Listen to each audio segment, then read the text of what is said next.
Pelakon Ika Farhana berkongsi berita gembira mengenai dirinya yang sudah selamat melahirkan bayi lelakinya pada 16 Mei lalu di sebuah pusat perubatan.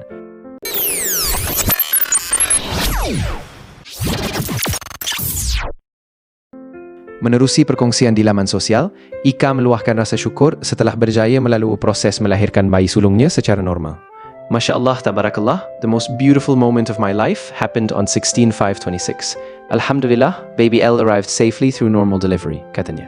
Kesakitan yang dialami hilang selepas melihat wajah anak kecilnya. Ika turut berkongsi nama penuh putera sulungnya, iaitu Muhammad Luwai Khair bin Muhammad Akhyar. Semua kesakitan hilang ketika mama melihat wajah kecil awak sayang. Selamat datang ke dunia, my hero, Muhammad Luwai Khair bin Muhammad Akhyar.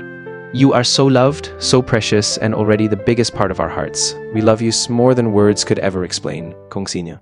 Untuk info, Ika mendirikan rumah tangga dengan pemain bola sepak kebangsaan Akhyar Rashid pada 2 Mei 2025.